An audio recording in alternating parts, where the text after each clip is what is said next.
Channel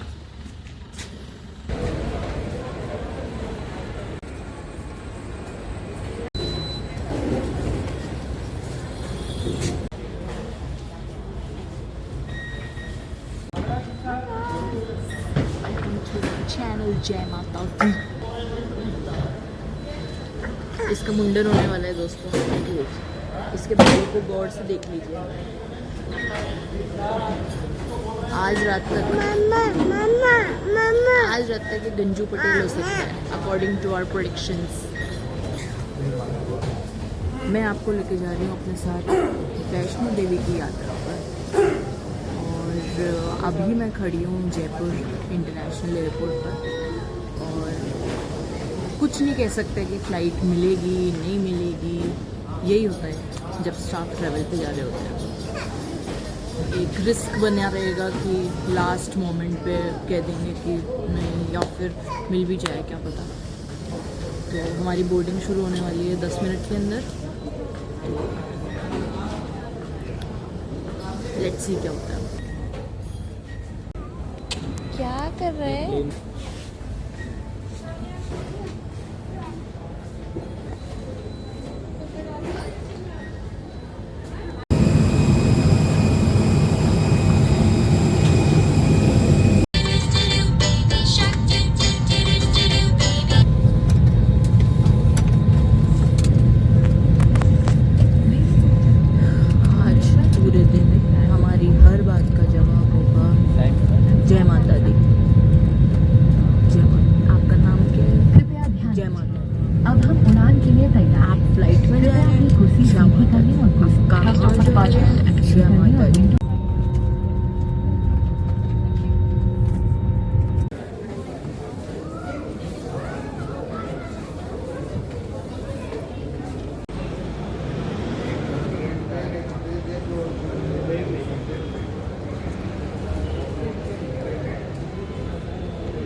यहीं पे इतना बड़ा श्राइन बोर्ड है, ढंग के वो होने चाहिए, ढंग के रेट्स, ढंग के प्राइसेस, श्राइन बोर्ड की गाड़ियाँ हो जाए। खाटू श्याम जी गया तो वहाँ पे टोल टैक्स पे 85 रुपये ले रहे हैं।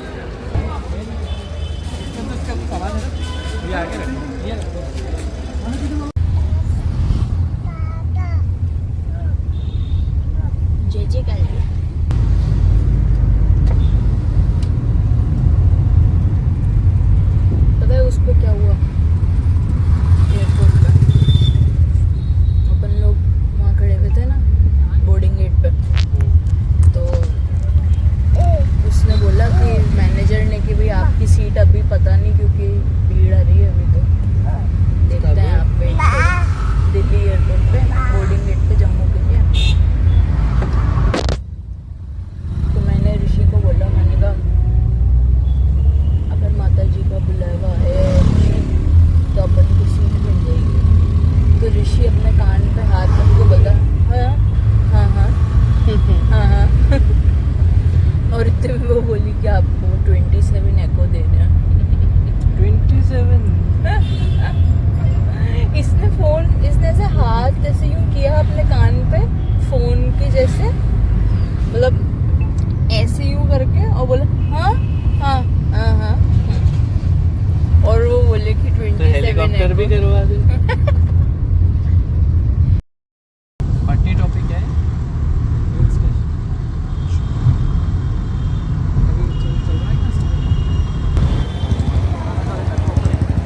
ऑर्डर देना, चल के मैं आ रहा हूँ।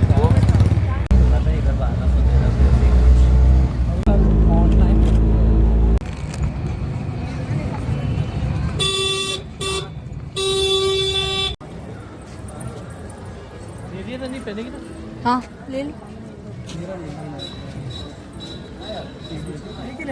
आपने नहीं बांधना? 5 ही है। खुला दे देते ना।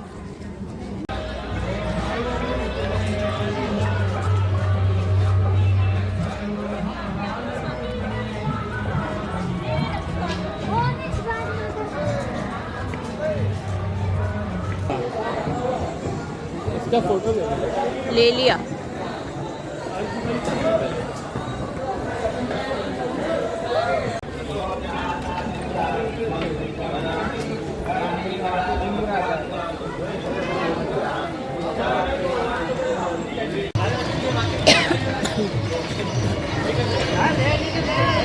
सिर्फ आधा घंटा हुआ है अभी चढ़ाई करते हुए, ओनली 30 मिनट्स। 2:15 पे निकले थे और अभी 2:45 हो रहे हैं। रुक गए। एक जना जिसकी शादी नहीं हुई हुई, बस वो हिम्मत वाला है।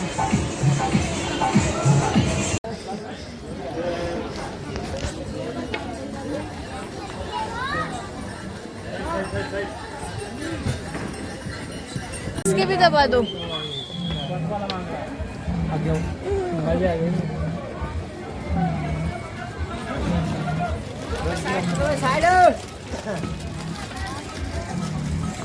उसका ठीक है मामला।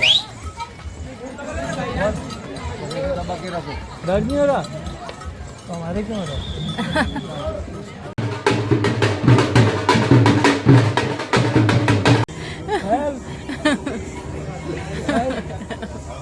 ताता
अभी नहीं बनाऊंगी ब्लॉग, क्योंकि बना ही नहीं सकते, हिम्मत ही नहीं है।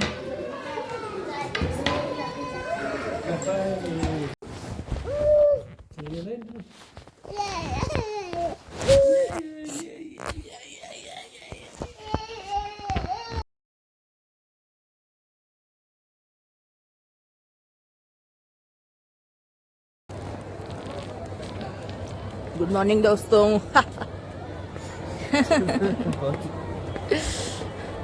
आज हम लोग हंस पा रहे हैं लेकिन कल हमारी हालत बहुत ज़्यादा खराब हो गई थी।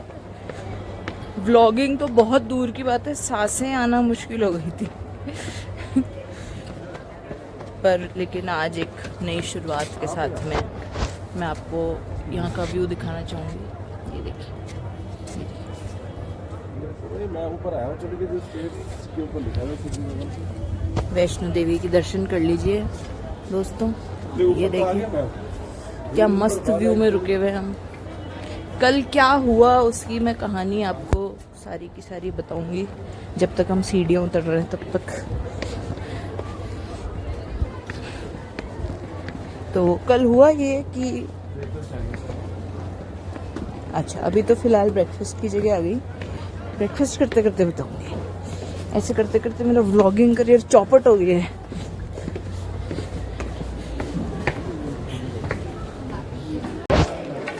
तो हम वैष्णो देवी क्यों आए थे, इसका जवाब है ये दोनों। एक की मनोकामना पूरी हुई है और एक का मुंडन है।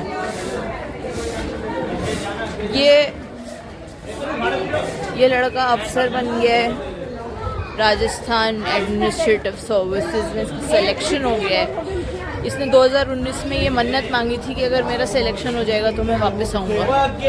और उस लड़के का मुंडन काफ़ी टाइम से ड्यू है, वो मुंडन आज होगा अब। और तुम किस लिए आए थे? तुम किस लिए आए थे कब? आज यहाँ वैष्णो देवी मुंडन कराना। ओके, तो हम दोनों का पर्पस मुंडन कराना था और हम दोनों शादी के बाद में पहली बार आए हैं डायरेक्ट बच्ची का मुंडन का लोग शादी के बाद आते हैं, हम शादी के 5 साल बाद आए, बच्चा लेके मुंडन कराने। नहीं हो रहा भाई, नहीं हो रहा। बहुत मुश्किल है चढ़ाई करना। कल तो ऐसी हालत थी कि कल, हाँ, मेरा जो वो सैमसंग स्टेप्स वाला जो ऐप होता है वो तो फूट गया था कल। उसके तो मैसेजेस आने शुरू हो गए थे कि you are doing so great today. Suddenly 900 steps से यू आर डूइंग 30,000 स्टेप्स। क्या हो गया भाई, सब ठीक तो है? देखो कैसी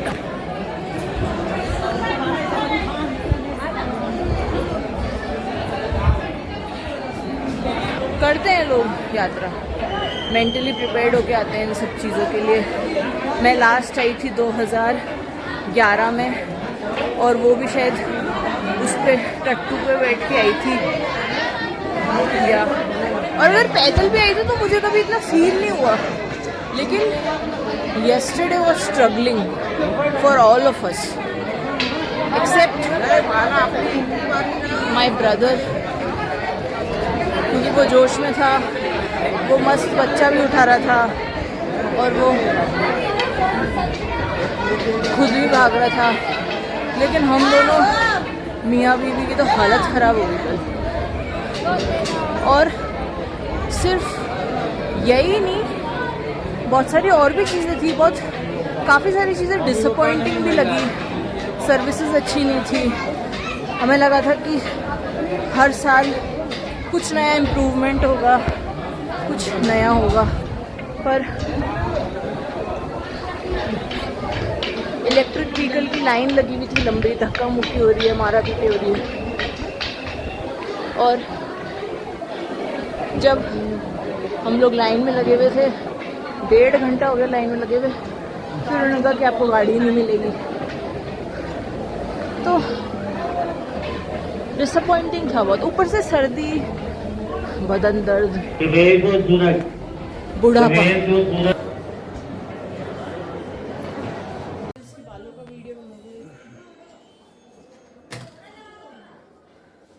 बन रहा है।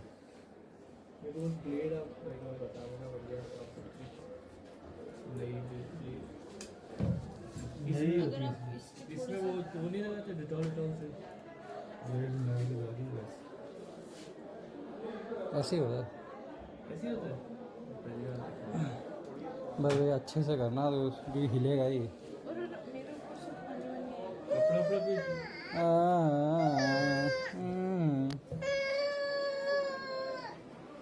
रोना तो है ही इसमें।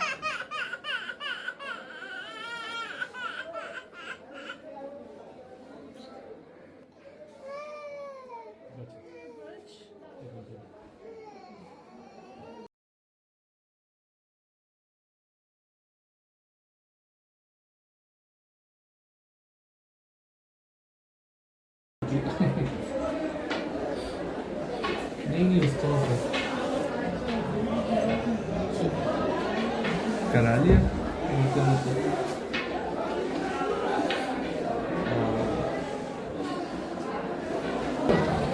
लॉकर की इतनी लंबी लाइन थी कि मैं यहाँ बैठी हुई हूँ, सामान का ध्यान रख रही हूँ, वो लोग गए हुए हैं दर्शन करने के लिए। और उसके बाद में जाएंगे, रोपवे की लाइन में लगने के लिए भैरव बाबा के।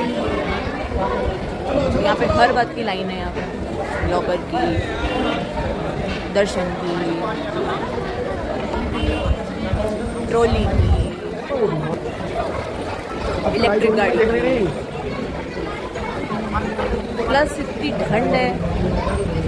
मतलब ऐसे में अगर आप दर्शन करने के लिए नंगे पैर जाते हो तो आप ये समझ के चलो कि आपके पैर सुन्न पड़ जाएंगे, एकदम दिमाग काम करना बंद कर देगा।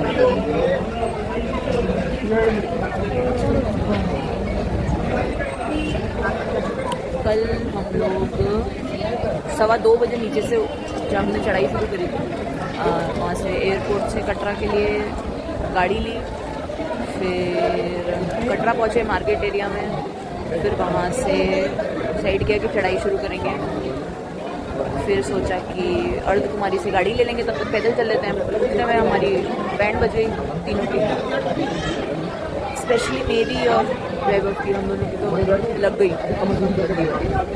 बहुत थक गए, मतलब ऐसा लग रहा था कि यार अपन रोज़ क्यों नहीं वर्कआउट करते, शायद वर्कआउट करते तो इतना परेशान नहीं होते।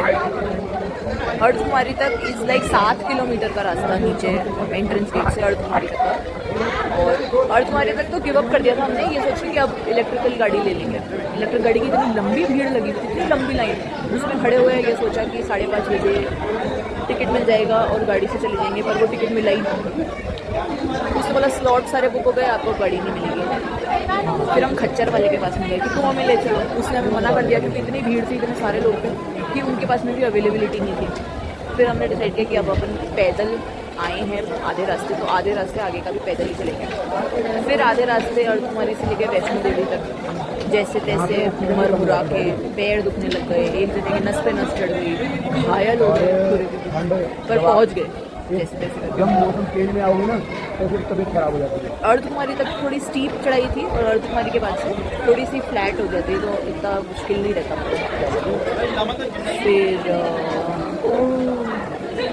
वैष्णो देवी आए, लॉकर की लाइन में लगे, इतनी भयंकर ठंड और ऋषि रो रहा है ज़ोर ज़ोर से, सुला दो सुला दो। जगह नहीं मिल रही उसको सुलाने की, दूध पिलाने की जगह नहीं मिल रही, कहाँ बैठूँ, इतनी भीड़, इतनी गंदी भीड़। फिर उसके बाद में लॉकर जैसे तैसे मिला, लॉकर में सारा सामान रखा और मोजे भी उतार दिए ये सोच के कि अगर पानी होएगा तो फिर मोजे गीले हो जाएंगे, फिर आगे के लिए कुछ होगा नहीं पहनने को, तो मोजे भी उतार दिए हम तीनों ने। और उसके बाद में तो जो इतनी ठंड, नंगे पैर, मतलब माता जी ने मतलब वो किया है कि अगर पूरी परीक्षा लेके ठोक पीट के फिर दर्शन दिए रात। फिर उसके बाद में अच्छा, फिर जगह ढूंढनी थी रात को रुकने के लिए, इसके लिए जाना पड़ा दूर। फिर रात को रुकने की जगह देखी, लकीली वो जगह मिल गई। अगर नहीं मिलती तो हमको शायद यहीं पे कहीं ऐसे इधर ही किसी कोने में सोना पड़ता, किसी जगह पे सोना पड़ता रात को, क्योंकि हिम्मत तो थी नहीं वापस नीचे जाने की।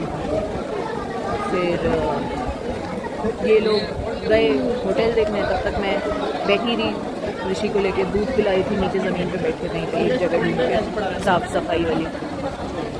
फिर गए दर्शन करने, दर्शन अच्छे हो गए। वहाँ से गए होटल, ऐसा सोए कि वही सुबह उठे 8:30 बजे। फिर 8:30 बजे उठ के गए ब्रेकफास्ट करने के लिए। फिर इसका मुंडन कराया ऋषि का। फिर ऋषि का मुंडन कराने के बाद में वो सो गया रो के। फिर उसके बाद में अब ये लोग वापस दर्शन करने के लिए गए, मैं सामान का ध्यान रख रही हूँ। फिर लाइन में लगेंगे इसके भैरव बाबा वाली लाइन, ट्रॉली के लिए, गंडोला के लिए। फिर वो दर्शन करके मोस्ट प्रोबेबली नीचे जाएंगे और एक शाम की फ़्लाइट है उसको पकड़ने की कोशिश करेंगे। अब लेट्स सी क्या होता है। तो ये थी दोस्तों मेरी वैष्णो देवी की यात्रा का एक समरी। रास्ते में ब्लॉगिंग नहीं कर सकते क्योंकि सांसें फूल रही होती हैं और इतना डिफिकल्ट होता है। बच्चे के साथ वो रो रहा है, कभी वो उसको नीचे उतर के खेलना है, उसको नीचे नहीं छोड़ सकते, इतनी भीड़, इतने सारे टट्टू आ रहे हैं जा रहे हैं, पालकियाँ आ रही जा रही, इतनी भीड़, बच्चे को नहीं छोड़ सकते नीचे।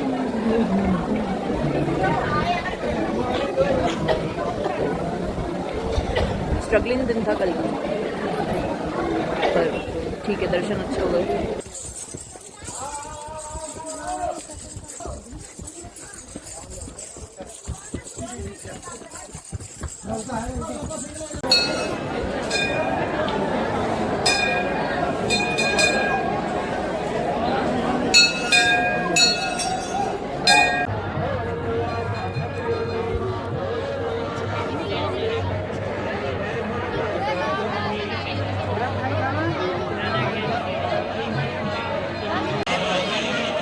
भैरव बाबा के भी दर्शन हो गए हैं दोस्तों।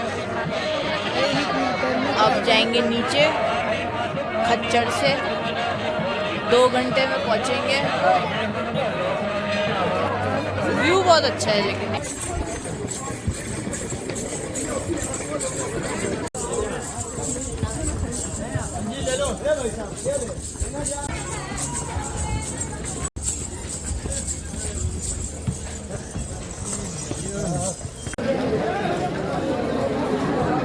पैरों का क्या लग रहा है? मैं तो नीचे सीढ़ी चढ़ गया तो मैं ऊपर नहीं आ सकता।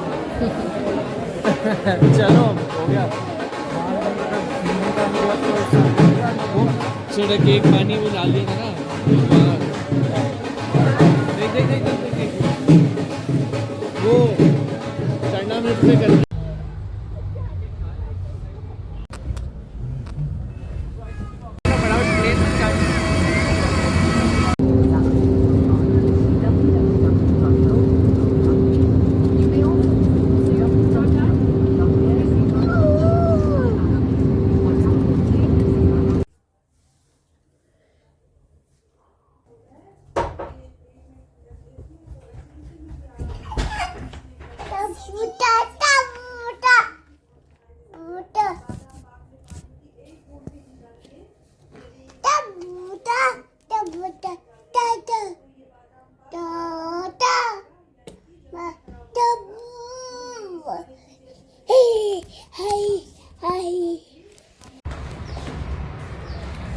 तो अब हम घर आ गए हैं वापस, और कल रात को घर पहुँचे थे, अच्छे से रेस्ट कर लिया, सो गए, उठ गए।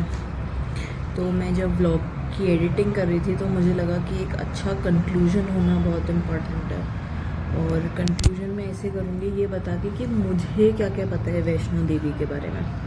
तो जहाँ तक जितनी मेरी इन्फॉर्मेशन है उस हिसाब से एक त्रिकुटा देवी हुआ करती थी during the time of Treta युग, राम जी के टाइम पे, और वो तपस्या करती थी श्री राम को प्राप्त करने के लिए। और उन्होंने इतनी शानदार तरीके से इम्प्रेस किया श्री राम को कि जब वो लंका से वापस आ रहे थे सीता माँ को लेके, तो उन्होंने डिसाइड किया कि मुझे एक बार तो त्रिकुटा से मिलना ही होगा। तो वो त्रिकुटा से मिलने के लिए गए, और उन्होंने बोला कि इस युग में तो मैं तुम्हारा नहीं हो सकता क्योंकि मैं वन वुमेन मैन हूँ, और इस युग में तो सीता है मेरी, तो मैं तुमसे कलयुग के अंदर तुम्हें मिलूँगा वापस कैल्की के रूप में। तो विष्णु जी का जो अवतार है कल्कि, जो कलयुग में आने वाला है, उस रूप में मैं तुमसे मिलूँगा।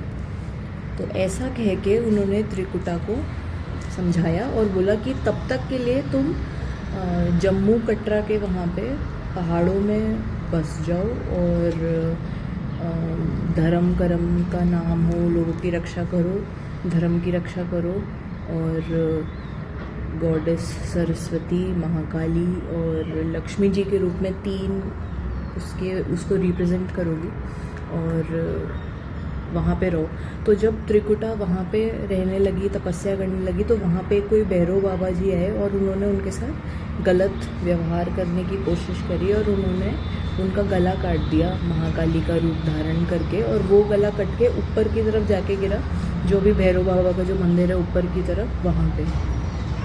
तो ये भी सिग्निफाई करता है कि तब ऐसा देवी माँ ने किया था, तो वो मंदिर भी सिग्निफिकेंस है देवी माँ का, वैष्णो देवी का तो मंदिर है ही। और राम जी ने कहा था कि आप वहाँ पे जाके वैष्णवी के रूप में विष्णु का मैं आप जान ही जाओगी, तो इसलिए वो वैष्णो देवी का नाम है।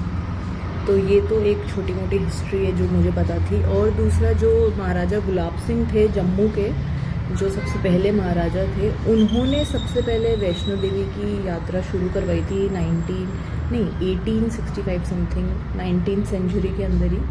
और उन्होंने ये यात्रा शुरू करवाई थी, और फिर धीरे धीरे करके श्राइन बोर्ड बना 1986 में करीब, और अब श्राइन बोर्ड के थ्रू ही सारी यात्राएं होती हैं, दर्शन होते हैं। तो ये एक ये मोटा मोटा इवोल्यूशन था वैष्णो देवी की यात्रा का। इसके अलावा अगर कुछ इम्पॉर्टेंट है बताने को, हाँ, तो मोटी मोटी यात्रा हमारी बहुत स्ट्रगलिंग रही, क्योंकि हेल्थ वाइज, क्योंकि हम लोग बिल्कुल वर्कआउट नहीं करते इसलिए। लेकिन जब मैं वहाँ पहुँची और मैंने ऐसे ऐसे लोगों को यात्रा करते हुए देखा, बूढ़े बुज़ुर्ग, किसी के एक पैर में प्रॉब्लम है, किसी के साथ दो बच्चे हैं छोटे, किसी के साथ में जो भी XYZ, और सब लोग फुल एंथुजियाज़म के साथ में दर्शन करने जा रहे थे। इट्स लाइक अगर आपकी कोई भी प्रॉब्लम है तो वो सब छोटी है और श्रद्धा सबसे बड़ी है। माता की श्रद्धा अगर है तो आप किसी भी स्टेट में हो, health wise, emotionally, mentally, doesn't matter. अगर आपको दर्शन करने हैं, आप में श्रद्धा है तो आपके दर्शन होंगे अच्छे से। और बाकी सब कुछ बहुत सही था। ऋषि का मुंडन हो गया successfully. So thank you so much for watching my vlog guys. अब लेट्स सी नेक्स्ट कहाँ का व्लॉग बनाऊँगी मैं। नहीं, मैं घर से बाहर आके व्लॉग बना रही हूँ क्योंकि घर पे ऋषि व्लॉग बनाने नहीं देगा।